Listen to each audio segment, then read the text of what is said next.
So to all the participants who are joining in, I would request them to kindly turn on their videos so we can see your bright young happy post-midterm faces.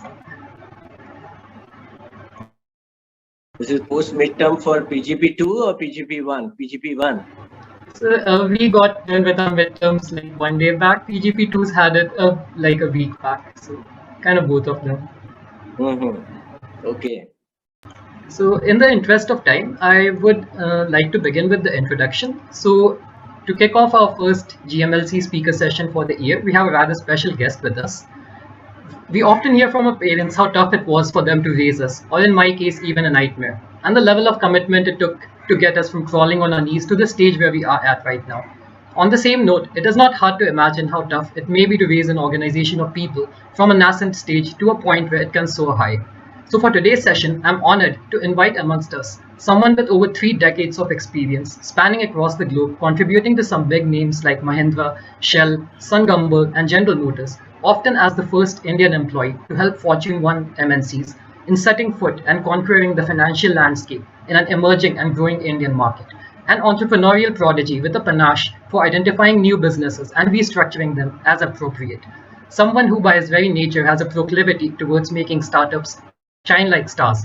An active member on several boards and the ex-CFO at Mahindra and Mahindra, and our own beloved alumni from the batch of 86, Mr. Bharat Moossaddee. Sir, good evening. Thanks for taking the time to talk to us today and to share your enriching experience. So without further ado, let's just dive into the session. Yeah, thank you. Thanks, Ishan, for this kind introduction. You're welcome, And, sir. so Ishan already said I'm PGP 86. And so 35 years, they're just past, I don't know, I mean, it doesn't appear 35, it looks like just about 3-4 years, but it has really flown, maybe because of the kind of experiences I've had, mostly, starting up companies, both in the earlier era when startups was not that much of a sexy word, so to say.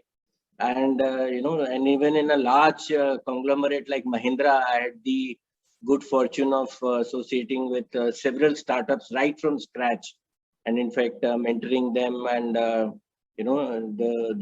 running them. In fact, CFO was like my title, and was a kind of a day job for me. But for the startups, the CEO of the startups would report to me. So but that was largely because it was an aberration, but it was largely because of my passion for the startup world. So basically, I would kind of do it in a chronological order. Means I'll first draw my experiences with the earlier world startups. So so 1991. I mean, this is exactly what 30 years back, when in fact we recently I think it was all over, they were celebrating 30 years of Manmohan Singh reform. So let me tell you, in fact, my startup journey started just exactly at that time, because the moment Manmohan Singh's budget came, within a few weeks, General Motors decided that they will set their footprint into India, and I was the first employee to join the General Motors. That was at that time. Of course, there was no company, there was no project. It was just a kind of, there was a country office led by an expatriate and one or two other people, and they were all expatriates. And in fact, there was nothing given. I mean, in fact, it could have easily folded up also if there was no viable project. And we in General Motors, we didn't know what we'll do, whether we'll make commercial vehicles, whether we'll make passenger, and passenger also what kind, luxury or common the C category or A category, or so basically it was absolutely like from a clean slate, absolutely white paper we started with, and we took an enormous amount of iterations and product clinics. In fact, I mean, how do we know? And General Motors, of course, the reason they came to India at that time was because of not only Manmohan Singh's reform, but because of the success of Maruti in the Indian market. Because before that, Indian automobile market was considered as, Fiat and Ambassador, both selling 20,000 cars each. So people thought that Indian automobile market doesn't have any scope. But when Maruti came, it just the automobile market just exploded, and GM thought it's the right time, and with the reforms, that landmark reform budget of Manmohan Singh, it's the right time to enter India. But again, where to draw the product, so GM had a Japanese company called Isuzu, but they were largely in commercial vehicles. But still, because Japan was considered as a kind of some low cost and fuel efficient vehicles, we examined vehicles from Isuzu, from Opel, which was the German subsidiary, UK subsidiary, and various things. We kind of went about. But of course, we didn't want it to be just an Excel exercise. The whole idea was to look at the consumer preferences. So we ran product clinics. And when I am using the word we, actually I'm saying I only, because there were not too many people. And in fact, by that time I had 5 years of my career, which was largely in finance. So at times it used to look very scary also, because I was hardly doing any finance. I was running product clinics. I was making visits to the vendors to understand, the maturity of the vendors, their quality levels. I was going to Opel to understand the product engineering, manufacturing engineering. So maybe of the overall little bit of that Excel I was doing, that was finance. So maybe I can say 20% of my job was finance. The rest was all various other disciplines. So that is one kind of a learning of a startup which I want to bring. That, even if we take a job with a, say, again, looking at the job thing, if you take a job with a big conglomerate, the conglomerate is not going to give you an exposure into all the areas of management. In fact, it is normally, because I have myself taken people from all the premium institutes, like particularly ABC, and initially we put them into, a particular area, but comparatively very restricted. But a startup provides a multifunctional exposure, and which is what general management, and also gives them much better leadership kind of a competency. Because see, here you have very few people to look at. You have to take the call or the decisions on the go. As I said, life is full of uncertainty, so which brings the best of leadership qualities in a management student. I would say particularly, more than a functional person. So here, one thing I was happy with. Again, maybe you people may not know, I'm a chartered accountant. I did my chartered accountancy before I did my MBA from Ahmedabad, or PGDM from Ahmedabad. So one of the thing I was happy was that, during the first 5 years, I was largely a finance professional, which was a play of CA maybe 75%, MBA 25%. But this experience gave me 100% play of my management kind of education, which was a play of various functions. So in a nutshell, after going through the various iterations, we zeroed down on the business model, on the financial model, got the approval from the government and other stakeholders. But that was, which of course I didn't realize, it was a very, very, again, a tip of the iceberg, just 10 to 20% of the job. Because after that, though the government had announced the liberalization, there were a whole lot of government approvals which we had to take, both the central government as well as state government. Our project was coming up in Gujarat. So I had to travel to Gujarat frequently. I was based in Delhi, because the GM project office was in Delhi, and of course it was important also because we were running these product clinics, which for a GM vehicle would be more suitable in place like Mumbai and Delhi. And of course, dealing with central government required a very, very extensive interaction, because in spite of, as I said, liberalization, one needs to take a whole lot of approval, formation of company. So starting anything from scratch, so that also was a very valuable experience, which I would count again towards a multifunctional. So normally a finance person is not exposed to these kind of interactions or these kind of experiences. So we kind of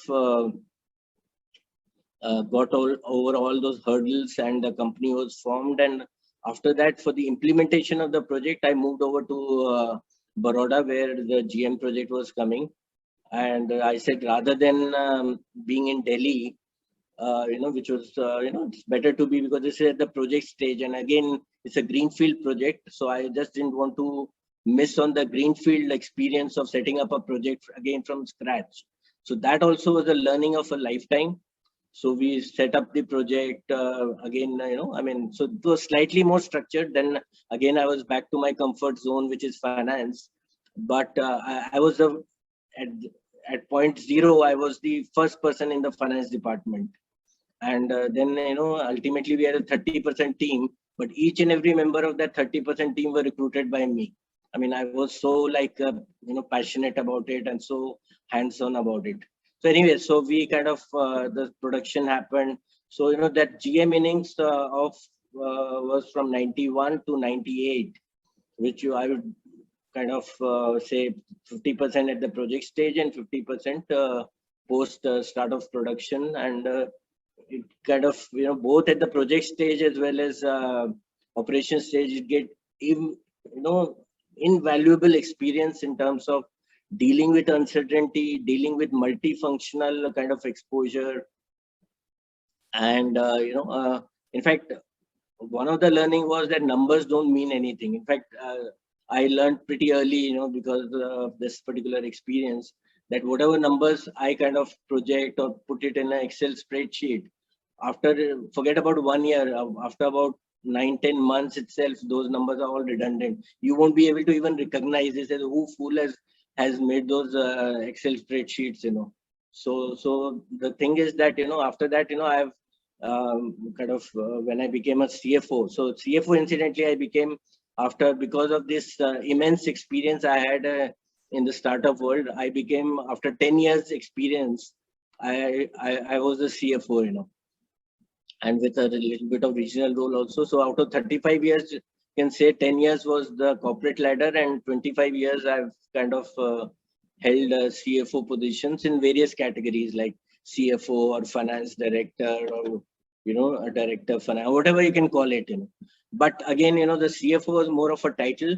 And that's why, when I was having interaction with various stakeholders in IMA, I said I would rather like to deliver a talk on GMLC rather than on finance, because finance was just a title. I was mostly doing general management things, startups, starting a project. So, after that, I said, that, okay, at times you have to make these projections for, definitely I'll never make 5-year projections, but maybe 2-year projections, and make it quarter-wise. And by the time I kind of left Mahindra, I would say that, I would be more comfortable with a 1-year kind of a forecast divided into 4 quarters and on a rolling basis, because as I said, beyond that, you cannot just forecast numbers. This was again a very big learning. And another thing is that though I am a finance professional, I can say that numbers don't mean a thing, I mean, today, if I look at my 35 years of experience, I mean, it's not that, of course, I love numbers, and thanks to IMA, you love numbers even more. but, I mean, the numbers which you put down on, especially in terms of projection, actuals is of course different. But actuals also doesn't mean, because that is history. And what, is the future of projection, that they don't mean anything. I mean, that is just to kind of make a presentation to the board or to financial institutions and all, because as I said, within a couple of months, and especially if you are at a project stage or a startup stage, those numbers undergo so much of change that it just kind of loses its meaning, So this is, my first experience with startup, and somehow, I developed a passion for that. So whenever an opportunity of that kind came, I was just willing to take a plunge into it. So as chance would have it, and of course, that time GM was not what GM is today. It was a Fortune #1 company in the world, So I just wanted to give that context, because a lot of things change in 30 years, So then, of course, Shell came. That was about 13-14 years later. And of course, as I said, by that time I was the CFO, and so I joined as the CFO, but virtually the first Indian employee, largely a multinational kind of or a foreign team. And again, I mean, there it was slightly more structured because, I think we had already kind of decided that, amongst, like in oil and gas, we have various kind of sub streams, so to say. So we said we'll be in this LNG, liquefied natural gas. So that was an upcoming area, and India was short on that particular product. It was a new technology for India. So we formed three companies, a gas company, which will do that's the business company. Then there was a port company, which is the infrastructure company. And then there was a LNG company, which will house the LNG terminal, where you, kind of store the LNG, which comes from the vessels, and then convert it into gas. So it was reasonably structured, but and of course the investment was again much bigger than, the General Motors investment was just about $150 million. This was a $1 billion investment which Shell was making in India. So and India was considered a big strategic market at that time. I'm talking 2004, 2005. So, I was there all along this, while this project was being done. I was at that time, actually, I was based in Ahmedabad at that time. So that allowed me a much easier access to the campus amongst various other things. And our project was coming in Hazira. So, I used to travel to Hazira when required, maybe once in a week. But again, Ahmedabad for business season, it was because again, though we were so much down the liberalization, but there was no apparent reason to be in Ahmedabad except for the that we were close to Gandhinagar. In fact, I had to visit Gandhinagar more often than Hazira because of Gujarat government interaction and various approvals, various concessions you have to take from there. So it was a very, very interactive. I won't say just the approvals, but a lot of other things, commercial discussions as well. But again, the role of the government continued to be there, which again, I can tell you, because you people are, some of you will begin your career in maybe just about 6 to 8 months, that, the role of the government is still there, though not as much as maybe in the 80s and the early 90s. But, very much around, whether it's a PLI scheme or some other kind of benefits, export benefits, depending on which sector you are, or some, other fiscal benefits as well. So again, Shell, as I would say that, it was a good experience, but the business model over there, the key experience over there was that the business model changed significantly from the project stage to the time we came to operations. That was because suddenly LNG which was in good supply internationally. In India, of course, it was a new product. Suddenly, got in a severe short supply. And here we have put a $1 billion investment. And even Shell subsidiaries were not willing to get into a long-term agreement on supply of LNG to us. And that was the whole business model on which we had started our project. Gave shivers as a CFO. I got shivers that, how will we service this $1 billion investment? And there was no other way because, there was a severe shortage. The LNG prices and overall, even the Brent prices were going up. So nobody was willing to lock into even on a market based or whatever formula based. Nobody wanted to have a long-term supply agreement. So we converted our business into and our terminal into what we call merchant terminal. That we will be opportunistic about the whole thing. So whichever ship, LNG ship is like for which it's like no long-term taker, but it is up for say tendering or up for grabs. We will give our quote and grab that particular shipment, and based on that we will supply to our customers here in India. But that was very tricky. But over a period, I think both our purchase team, in fact, purchase also was with me only at that time. For some reason, maybe because I was I had started the project. So between our purchase, sales, and overall operations team, we kind of became smart there. We achieved a very high capacity utilization in spite of no long-term contract being there, and in spite of us being a merchant terminal, where we would be for every incoming this thing, we would be kind of just going out in the market and floating our kind of a bid, and based on that we will be kind of then regasifying that particular liquid, that natural gas, and then supplying to the customer. So here again, the learning is that the business model can change significantly from So again, come back to the same thing that I mean, those projections and all have no kind of meaning, and we converted that into opportunity. We got some good margins, high margins, because when you do a merchant terminal, then of course, I mean, everything is based on market based, whether you're buying or whether you are selling. So we got good margin, and also we had a negative working capital. So that time I was introduced to a negative working capital first time as a CFO. So because we were paying to our this for the shipments after a particular payment period, say 60 days, but the selling was almost on a cash basis, because we said, I mean, we are supplying. There was a shortage also of, in fact, this natural gas, liquid natural gas, regasified, and what would be called as the natural gas. It was very much in demand. So there was hardly any receivable. I mean, some very small 7 days. So overall, in spite of the inventory we were carrying, which also we kind of optimized, we were a negative working capital, which helped us to fund our operations very smoothly without depending on any equity from the parent, and allowed us to break even also comparatively very quickly. So I mean, so we were very opportunistic and that is the whole thing. I think about the startup world, about this GMLC, what I'm saying, that as a leadership competency, if you really look at what is the key learning, is that one has to be very, very opportunistic. In fact, overall in life, I mean, that can be a different lecture. I mean, one needs to be very, very opportunistic.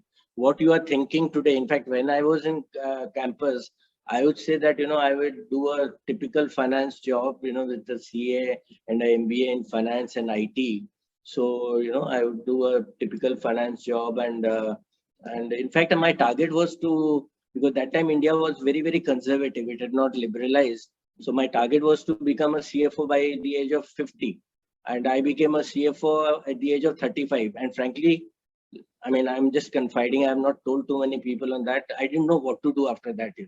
I mean, so the balance 25 years. Of course, I grew from a CFO of maybe a smaller one to a bigger one until, and of course, Mahindra was really, where several CFOs worked for me. But still, honestly, I mean, I had not planned for that. So again, I mean, at times you would be surprised on a very pleasant, you may think that I'll become now in today's world, nobody waits for 50, but you may think I'll become CEO at age of 40. But what if you become a CEO at the age of 30? Then, what you will do next? Maybe you start your own enterprise. One should have a contingency plan for a upside also. I mean, not only just for a downside, so that is a lesson. If I were to look back and, say that what I would have done different is that if I, I had really thought about it reasonably well in advance, maybe I would have kind of, if I knew that, I would become a CFO at the age of 35, I would have left the corporate world at 40 and maybe done something, instead of being associated with the startup world in a corporate capacity, maybe in an purely entrepreneurial capacity. In fact, that is another thing which I normally in my kind of talks to the management students say, that you should aspire to become entrepreneurs, because this is the opportunity we didn't have when we were passing out or when we were in the institute, because that time that entrepreneurial ecosystem or the startup world didn't exist. And entrepreneurship was very tough also because of all these government restrictions. And so the mindset was that, of course, we are geared up for a corporate career.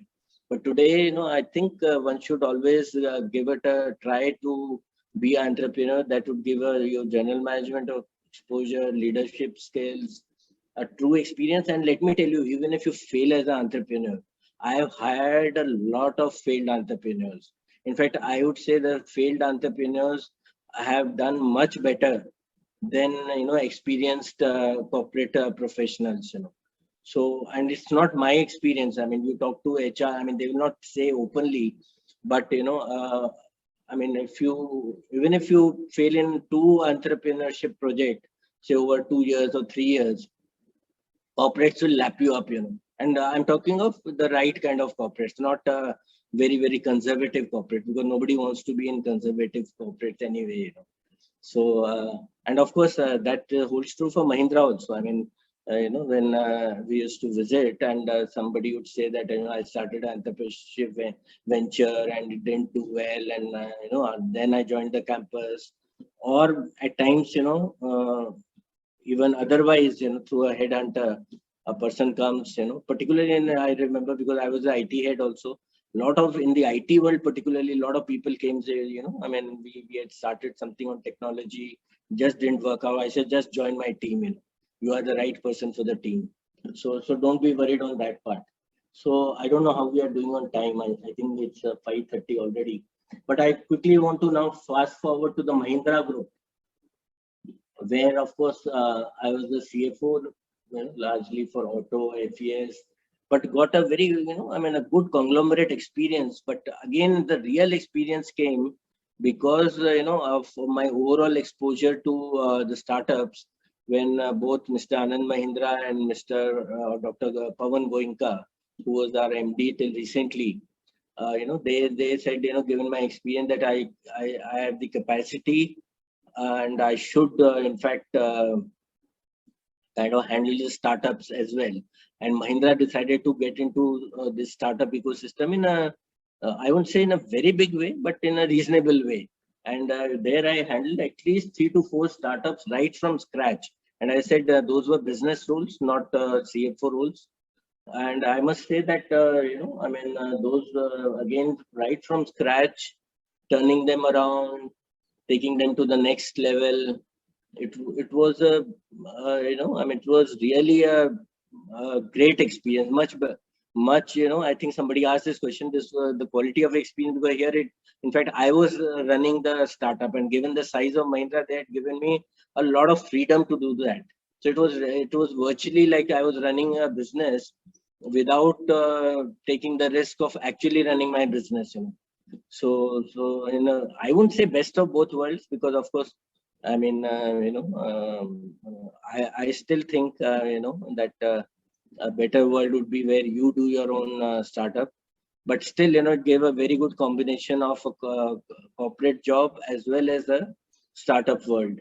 And I will just, as I said, maybe I just want to end in another 5 minutes so that we have time for Q&A, make it more interactive. So one of the startups was this load aggregation. So, since we were in the auto sector, we said, that the passenger, side, this aggregation, the players like the Ola and Uber is already there. They are dominant players. And the marketplace is pretty much, saturated. There won't be any first mover advantage. And, I think we can address that later also. But at that point of time, this was about 4 years back. We said, let's get into load aggregation, just like passenger aggregation. Earlier, Uber came, and then Ola came, and they kind of created a value out of it. We wanted to create value on this load side. And, company was formed. It went through, again, the business model went through, complete pivoting. I think that's the word which is being used, where, the business model goes through a complete disruption. So where we started when we thought first of this idea of load aggregation to where we ended, and of course that particular company is still continuing, very, very different, But again, it was all based on innovation, disruption, and of course, another big thing was that, earlier, one of the things I'm sure you people would have learned also, that unit economics in today's startups is very, very important. Because if unit economics, if you are negative, then it is very, very difficult for you, because, then there is a variable loss. And then on top of it, your fixed costs are not covered. So, and then, there's a limit to which you can depend on outside funding. And the outside funding also, they expect at least the unit economics to be positive. And here, there was no way. We looked at it from various aspects, that our unit economics was not getting into positive from a negative territory at all. So there was a heavy discounting going on from both sides, means to the customer also, and to the service provider also. So just like Ola and Uber, you have the the taxi driver as the kind of service provider. So here there were those mini truck drivers, the pickup drivers. So we used to incentivize them also and incentivize the customer, with the result that whatever margins we made, I mean, it was all not only eroded, we were in negative. And reason was there was another very, very strong player who was ahead of us, and we were trying to catch up with him. So he was doing heavy discount, we were doing heavy discounting.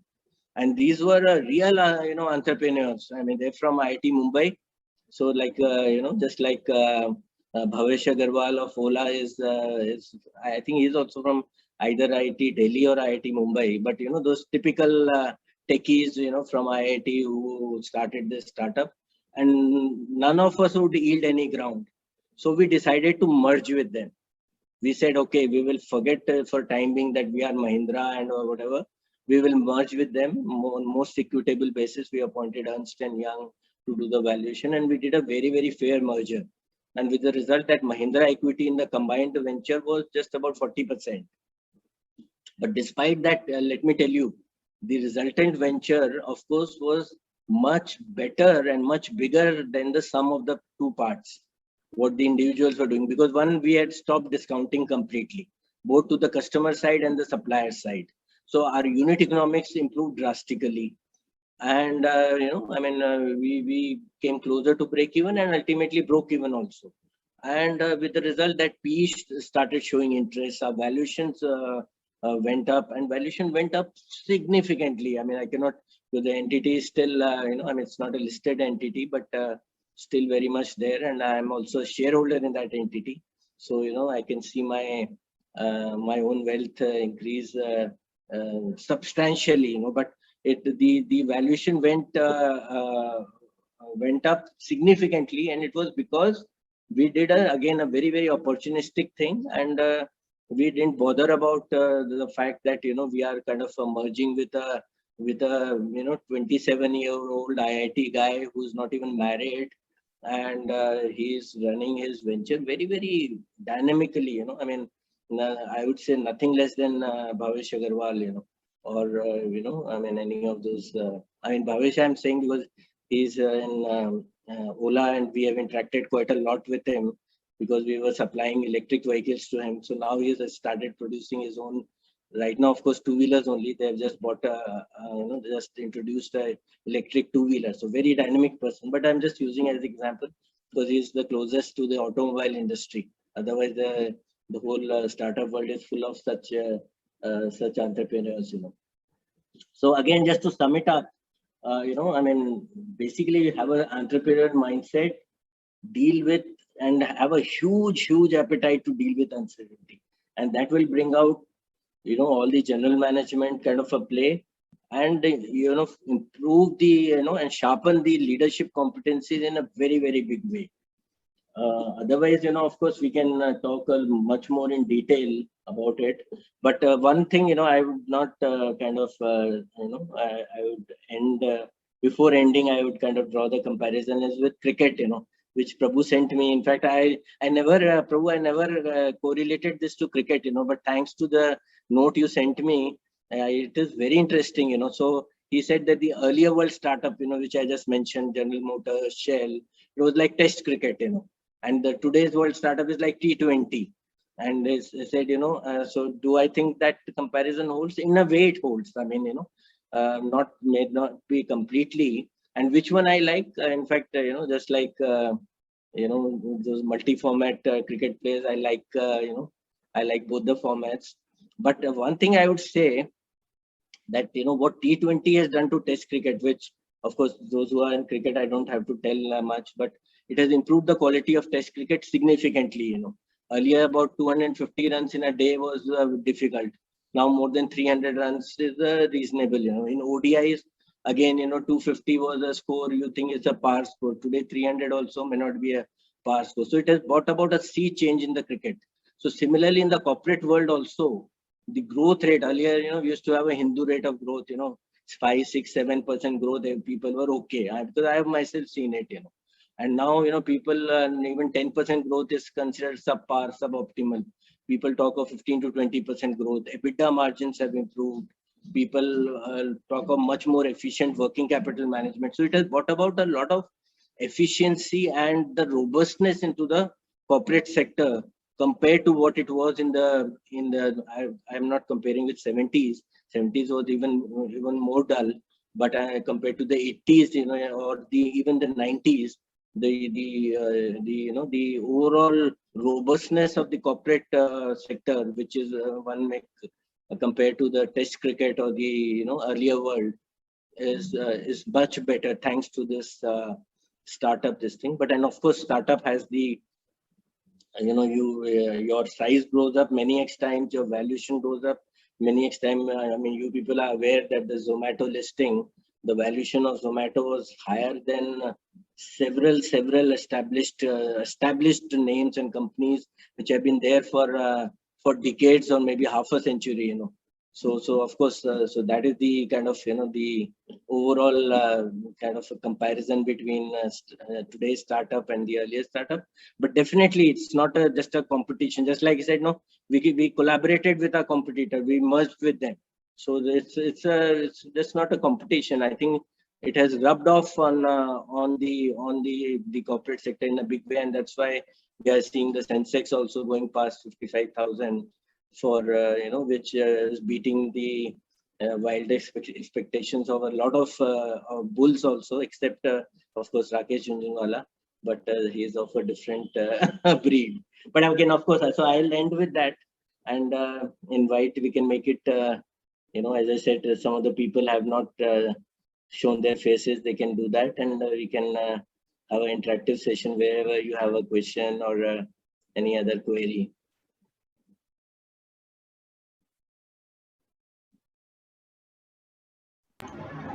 So over to you, Ishan, and to your to the group. So I guess I can see a raised hand. So thank you for sharing your enriching experience. It was very humbling to hear about that, and it definitely inspired me to begin my own startup venture now. So thanks for that. Devakar, can you can just unmute yourself and ask the question. Thanks, sir, for sharing your journey with us. It was quite informative and encouraging. And it is quite clear that it is only 3-4 years since you graduated from IMA, because you were very quick in quizzing Ishan when he said midterm. So you clearly remember that the academic calendars of PGP and PGP don't overlap. Yeah. So of course. yeah. But and so also the quality of midterm in first year and second year is very different, So yes. There won't be any stress in PGP2s, but a lot of stress in PGP1. Yeah. So sir, I had two questions for you. I mean, I will just begin with the first. So you said that startups are very agile and these corporates also. So there's an example of Mahindra merging with Ola just to kill the industry competition so that both of them can grow. Ola or the equivalent, this name is Porter. So the name of the company is Porter, but it is the load aggregator. Yes. So Ola is a passenger aggregator, and so we were playing in the load aggregation space because we had the first mover advantage. In fact, both Porter and we had a first mover advantage.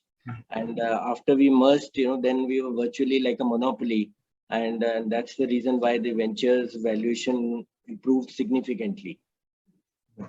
So we understand that startups are much more agile than these big corporates because they have a set mentality and they have a direction, which is quite difficult for them to change suddenly as the market conditions change. But it is very easy for startups to do so. And we also know that our PSUs have been ailing, and we understand that they can do much better, but still we don't see them taking help of these startups as corporates do. So I want to know your perspective. Where do these PSUs fell short? Would startups want to integrate with PSUs or try to help them? What kind of ecosystem do you think India needs to build so that we can give impetus to Make in India and give impetus to the ecosystem and economy in our own way? So the biggest issue with the PSUs is, though this is a recorded session, but I don't mind kind of sharing that, is that because of too much interference from the government. So if the government were to allow an independent hand to the management over there, then I think the PSUs also have a lot of inherent strength. but too much of interference, for example, in oil companies, I mean, they are not able to decide on anything, whether it is pricing or whether, I mean, any other distribution, or, the whole thing is kind of, there's a lot of interference with from the concerned ministry. That is number one. Number two, the quality of people also. Again, it's, I know, I mean, if I were speaking this in a CII forum, I would be almost lynched, the quality of professional over there are not good. And people will say that, oh, this is coming from an IMA guy, and, just because they are not hiring IMA people, you think that the quality is not good. But again, with all respect to the IAS people, I mean, IAS, of course, they are taught in the best of the, again, pedigree, this LBS in Missouri and all. But the focus is very, very different, and the whole of their life, initially 20, 25 years, which is, like I gave my example also, those are formative years.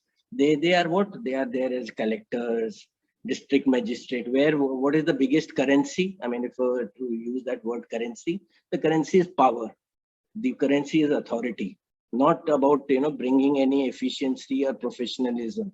I think if anyone who do that, it not work. So I mean, people who have kind of used that as a currency to climb their ladder, and then they become the MDs of these PSUs. So the whole thing is, I mean, they have to be privatized. I mean, and it's not about the capital. It's I mean, I think the capital can be with the government also. And in some of the cases, wherever there has been a professionalism, a little bit of professionalism introduced, I can tell you those have done remarkably well. One example is SBI. Though, I mean, of course, not the best of banks, but it is not in the same category. Those who follow the stock markets also know it's not in the same category as PSU also. Because, at the top, there's a reasonable degree of professionalism, amongst their top management, and they kind of follow the whatever is the most efficient practice, rather than going by a pure authoritative or a bureaucratic kind of a framework. So it's a very big debate of socialism versus capitalism.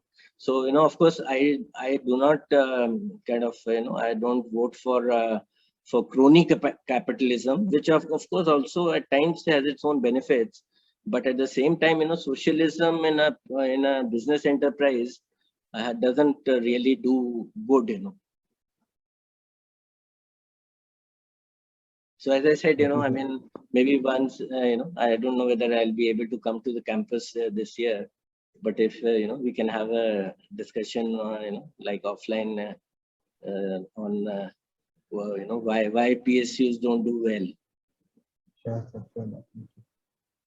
But I think it is ironical, but because I have a feeling that everyone in government knows why PSUs don't do well. Still, they don't do anything about it.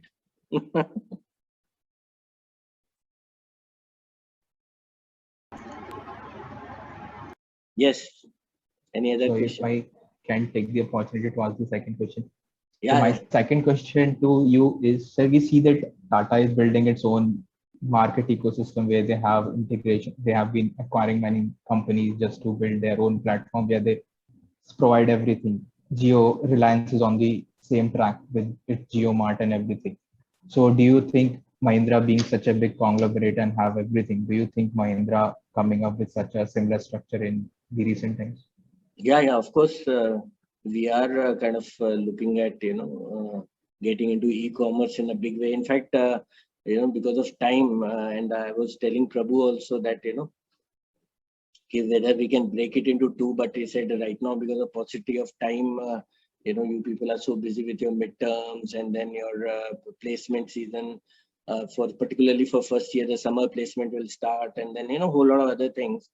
But so I couldn't take you through that journey. But I mean, we have some e-commerce companies in Mahindra which are not that high profile, because I mean, some of the things Anand Mahindra wants to do first and prove it, in the marketplace, and then kind of have a splash over it.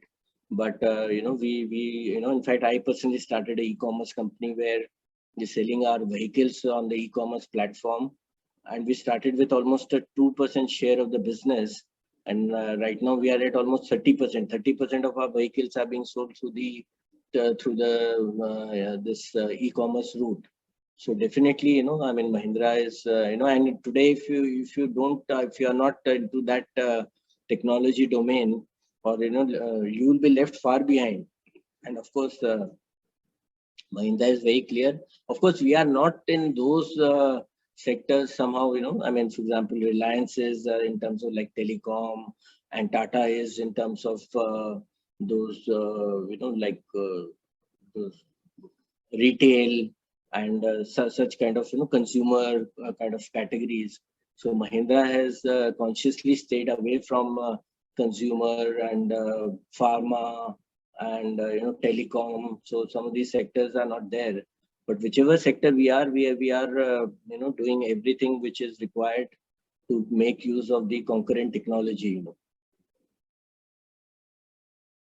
Thanks, sir.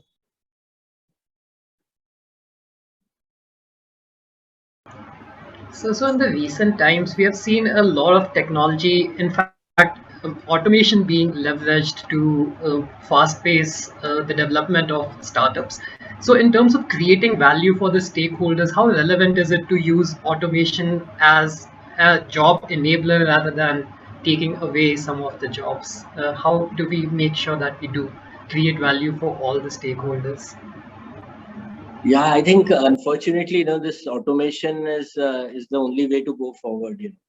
And though again, I mentioned about socialism versus capitalism, though it's a very capitalist thing, but in order to drive the technology forward, to create value for the key stakeholders, which around the ecosystem around which the business works, ultimately, of course, it may mean some of the jobs going away, but again, you may have to reskill some of those people and put them into some other technology kind of categories, or some other where you are growing and maybe putting up a new plant.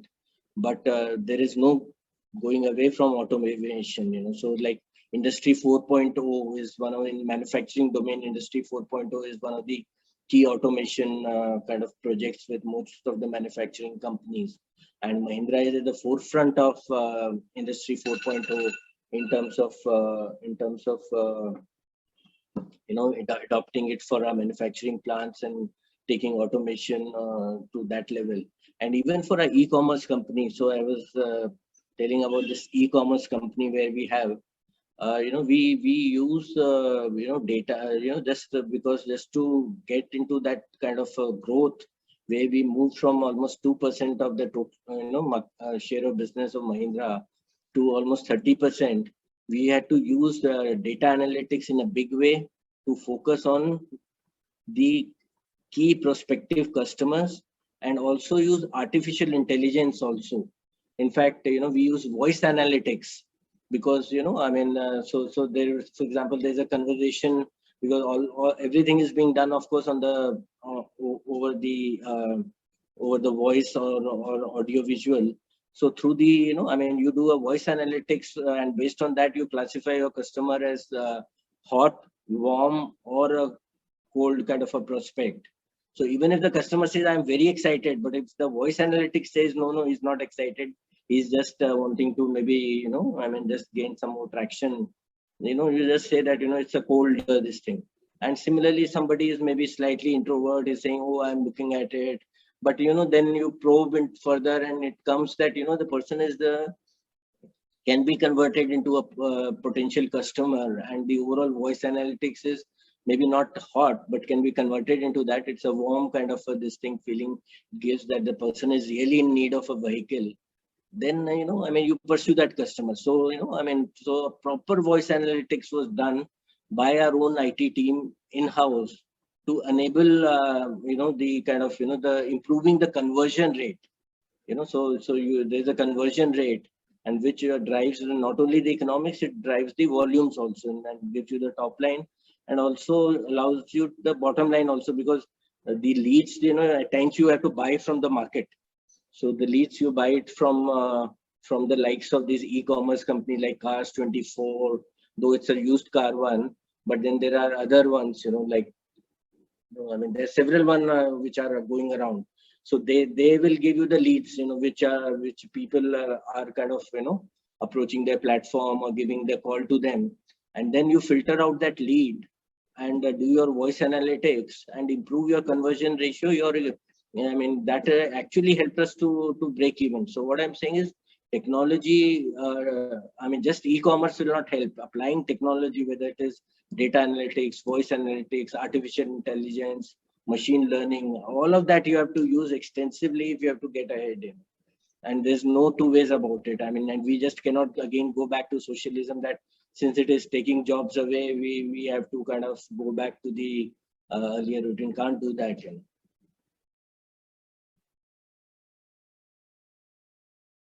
So I think a major point that you touched upon more than once was to be cautioned about over-reliance on numbers. But at the same time, we are kind of constrained to use the data we have to the extent as possible. So how do we make sure that we take a step back and don't get carried away with the numbers and kind of have our structured decisions with a more general layout in mind and kind of avoid the errors prone to biases? So that brings me to, of course, big data and data analytics. And again, being an IT professional as well, I have a reasonable idea, so I can, kind of tell you the kind of, how we. So there's a lot of unstructured data around because of the social media.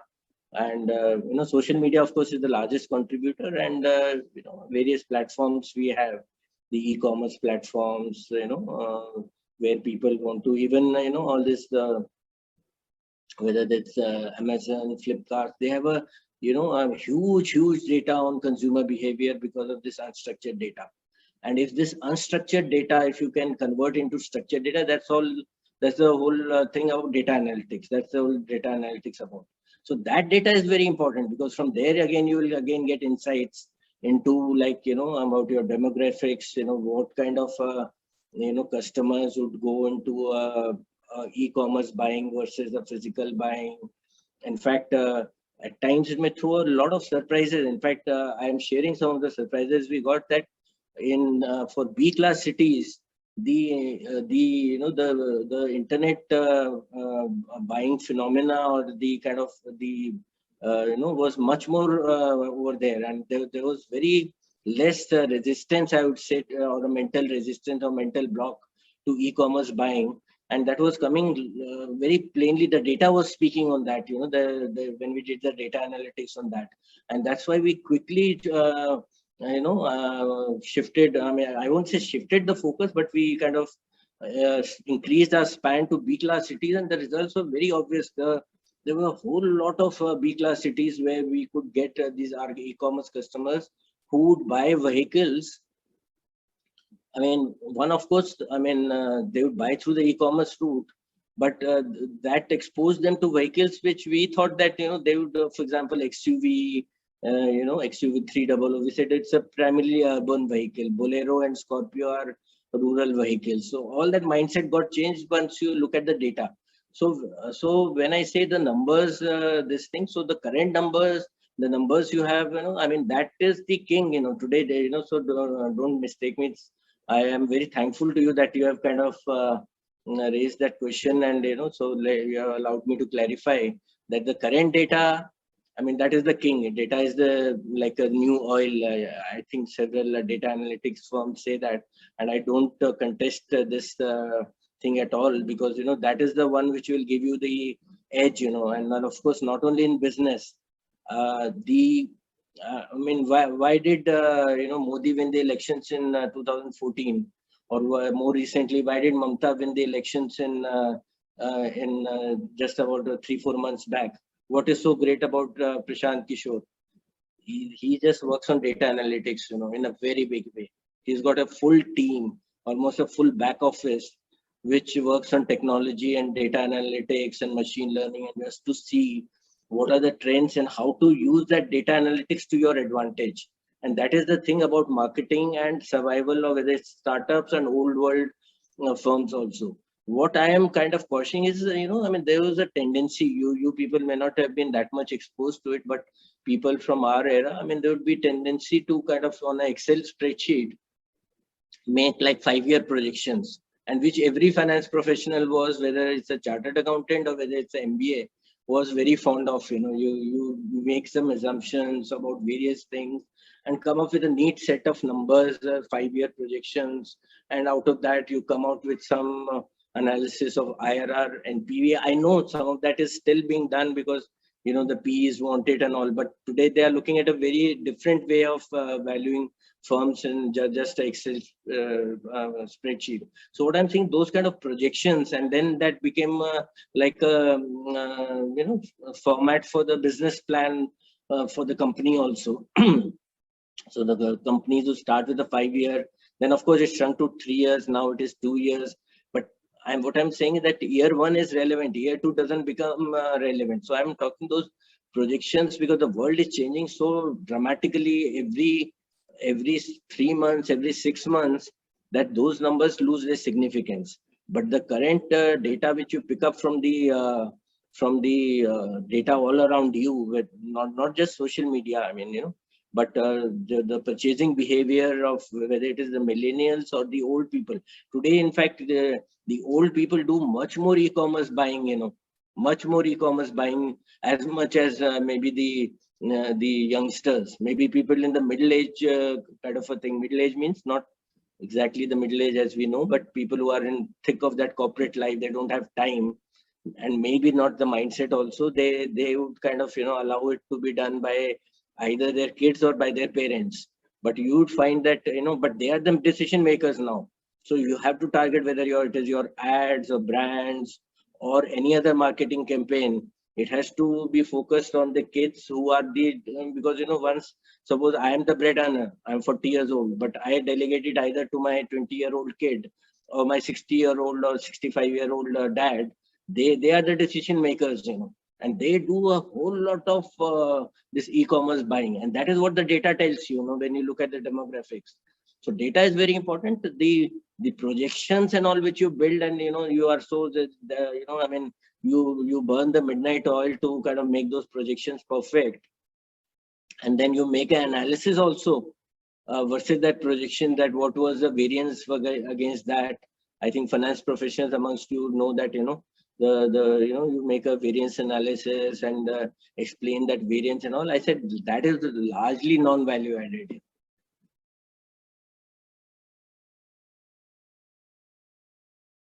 Thanks a lot for addressing that and clarifying that major point. And I guess we are running out of the allotted time that you kind of was very nice to share with us, and we all obviously gained a lot from your experience. And I wish that we can have you on campus very soon as well, so that we can have a sequel on I'm this also looking discussion. forward. That of course, not this year. I'm not talking of the academic year, but calendar year. So if not this calendar year, maybe early part of next year, I may just visit campus, for something, because I'm in talks with the IMA management also. In fact, they were kind of prompting me to take a course also, but right now I don't have that kind of time with me. But yeah, who knows, I may be prompted or to do that. So again, I would like to thank all of you. I think some of you might have had other engagements, so some of you might have left, but people who are here and who may see this videos, for taking out your time on a very busy weekday to hear to my thoughts. And I hope I have kind of made some difference into your thinking and your career planning, and your thought processes, and would be very open to questions. I think Prabhu has my email ID, so I would be though very frankly, moment I said, I realized that because there's a course of emails I get, so I'll have to be told by Prabhu or someone that you are getting an email from a IMA person, so you have to respond to it, because there may be a lot of emails just may not get answered. But anyway, so thanks to all of you for being there, and of course I hope that we'll have more interactions, either in person or even a virtual interaction. And as I said, since I'm in talks with the overall IMA management, I may kind of end up being a visiting faculty or something. So, but I don't want to scare you guys that, because anyway, you people are virtually passing out. But PGP once also, I don't want to scare that, I may end up as a visiting faculty for you,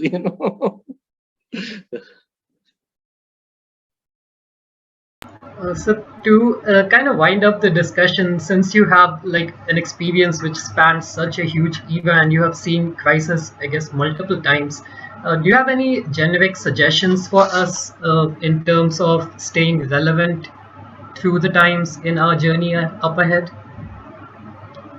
Yeah, so one thing which I would say again, I know this video would be circulated, but still, that at times, people think, I'm looking again talking about careers and placement.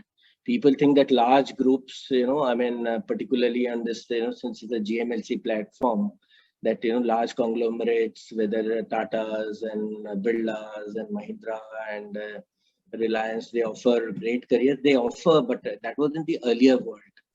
And right now the way the world is going, one may be slightly constrained if you choose to be in that kind of a mold. So one has to kind of think very opportunistically. Ideal is to kind of do your own thing, but again, I won't say, because that depends on everyone's situation, so it doesn't fit everyone. But in a corporate world, also be with a nimble kind of nimble-footed kind of a company which gives you a real general management experience in just a couple of years, or first 2 3 years of your job. Even if you are not that lucky to maybe join either a startup or get a startup opportunity, but a small nimble footed company will definitely give you that experience. Because large conglomerates, that's again a separate topic, which of course best discussed over in a closed like a room, or a cup of tea or coffee, but those careers may be suboptimal in today's world. That's kind of looking back. Though I worked in large conglomerates, but then I was already, I had kind of gained my stripes by that time, and somehow I was lucky to kind of have a very very good handle on the startup world, which gave me really that experience on the GM, means the general management, and improved my leadership competencies and all. But I have seen, because I've been taking people, particularly since Mahindra recruits so heavily from the campuses. So I have taken people from, over the last 8 9 years. And, I think it's not that we have not done justice. We have done full justice to them, because I've been part of that system. So I can't say that. But at times, I think that if that person would be in a smaller, nimble footed kind of a venture, he would be much better off in terms of the long-term career also. Brands are important, but today you have good brands on the new world also. And maybe it is easier for me to say at this stage of my career that brands are not that important, so I won't say that. Brand in terms of the company, I'm saying. So the companies are of course important, because that is where then you build your progress, your CV and your career. But so one, it's the world has changed so significantly. In fact, I remember first time I came to campus for a placement. That was almost a decade back, and from today, so much has changed. The entire. I can't believe that what I'm talking today. I would, if someone would have talked like this, maybe a Bhavesh Agarwal or somebody, I would say he's talking nonsense. You please listen to me what I'm talking. So, so one has to be always that fixed mindset. Of course, is a no. I'm sure there would have been courses which would have taught you that that growth mindset, flexible mindset. I would call it a startup mindset, but definitely a fixed mindset. Okay, this is the way to go. I'm like in our times it was like I'm a levers person. I mean, the people who swore by levers, I mean, because that was the top, because that was not the era of multinationals. There was no McKinsey or Bains or BCG around. So levers was the top one. So people were saying, you know, those who swore by levers within, and they said whole life we will spend with levers. Within 10 years, they were out of levers, and not because of levers, anything wrong with them or with levers, because levers was still a very good brand, because they said we have reached a saturation point, and now we will be better off doing with some other multinational or Indian group or whatever. So you know, I mean, things change, you know, and but what was 10 years at that time, today it is 1 year or 2 years. You know? So the whole thing has shrunk, and I'm sure you people are aware of it, but I'm just kind of adding my 2 bits to it, you know, since you asked the question. Well, thank you. So I would like to now bring the session to a closure on this note. Thanks a lot again for agreeing to talk to us and for sparing the time to do that. And I really can't wait to have another intriguing session with you soon enough. Yeah, it's my privilege talking to all of you, and look forward to more interactions. Thank you so much. Thanks everyone. Thank you, sir.